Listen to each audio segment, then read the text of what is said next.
if you're a New Yorker, you ride the subway every single day, and your biggest nightmare is that someone's going to come up behind you and shove you onto the tracks. Now, this is an unthinkable act, but it happened just steps from where we are, and it happened seemingly on the basis of the person's race. A 35-year-old Asian man was shoved onto the tracks, and thank goodness for the other New Yorkers who stepped up to help him off of the tracks, because it could have been even worse. He had laceration on his head, had to seek medical attention. We all know that this could have resulted in him being killed. This is unthinkable, and yet it's becoming all too routine here in New York City. These things are happening more and more, and it's not just to the Asian community, unfortunately. There was violence in the Jewish community just this past weekend. A mosque was vandalized in Brooklyn just days ago. Hate is tearing our city apart, and we need it to stop, we need it to end. Some of my opponents in this race have actually characterized some of us as being more New York than others, as if some of us belong here more than other people. And I am here to say that that is wrong. None of us is more New York than anyone else. We all belong here. Am I right? Yes. This is a city for everyone. The kind of leadership we need is going to bring us together. And the fact is that Asian Americans have certainly felt what it's like to be cast as not belonging, as not New York, as not American. But that has also happened to the Jewish community, to the Muslim community, to the Latino community, to the Black community. It's happened to just about every community in New York at different times. And today it's an Asian man getting shoved onto the subway tracks. Tomorrow it's going to be someone else victimized on the basis of their race. It has to stop, it has to end, and it starts with new leadership. It starts with leaders that will not divide us, that will not cast up false barriers between us, but say we are all in this together. That New York City is a place for every single one of us. And again, I call upon everyone in this race to say that all of us belong here in New York. And that characterizing anyone as being less New York than someone else on the basis of their race or religion or any other background is wrong. And I will stand against that and make it so that there is no place for hate on any basis here in New York City.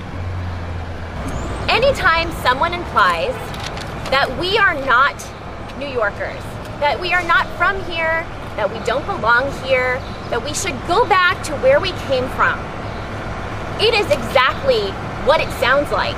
It's racism. I'm not talking about one-offs or innocent mistakes.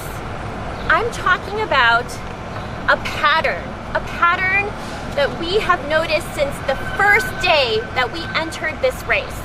It is deliberate and it is toxic. People have consistently implied that we're not from here and that we don't belong here.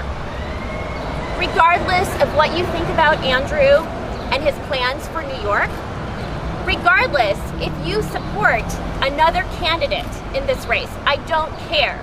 It is not okay to use Andrew to make Asians the butt of racist jokes. It's not okay. Especially during this time of unprecedented racial tension.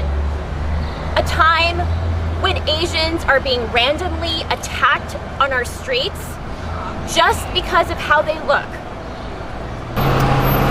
This cartoonist disfigured Andrew's face. He has overtly beady, slanted eyes. Now, these white people standing here on the other side have larger eyes and human irises.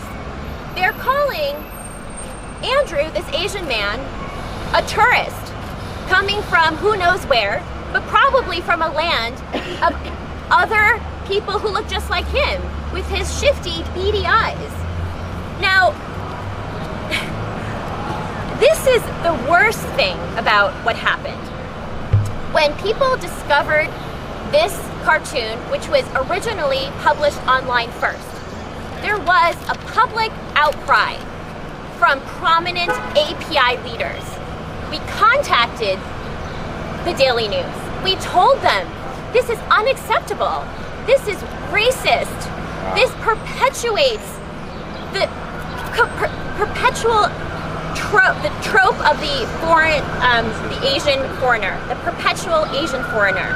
Now, there's a lot of historical context for this that I won't get into today, but you know, not only does this dehumanize Asians, it promotes racism against them. Absolutely. And you know what they did? They printed it. They printed it anyway. They don't care. What message does this send to all the Asians Disgusting. that are afraid to go outside every day with our children? What message are we sending? When we can do this in the most diverse city in the country, in the most progressive city in the country, what message are we sending? We have seen the same treatment used against black and brown people in the past. When people of color are presented with exaggerated racist features, we know what that means. It's not funny, it's toxic, and it's hurtful. Images can be even more powerful than words. Half of the victims of anti-Asian violence in our city were victimized by someone who is struggling with mental illness. And if you have someone who's walking our streets or on our subways who's mentally ill, and they see someone who does not look like them, sometimes they will act out in violent and terrible ways. We all see it, we all know that this is happening, and we have to change it.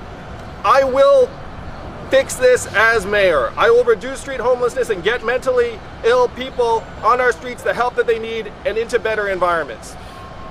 Getting someone medical attention and off of our streets has to be what it was in earlier times, which is if someone is in distress, mentally ill, inebriated, unconscious, unresponsive, we get them to a hospital, we give them a couple of days of medical attention, in some cases medication, we clean them up, and then we bring them to a supportive environment. Right now, the standard is all wrong, where the person often who is struggling and is lacking the capacity to actually seek help is not actually standing up, raising their hand and saying, hey, I need medical attention. So this is something that New Yorkers see around us every single day, and we can deliver. We can do better. This has just been a leadership and policy failure on the part of our city and our city's leaders.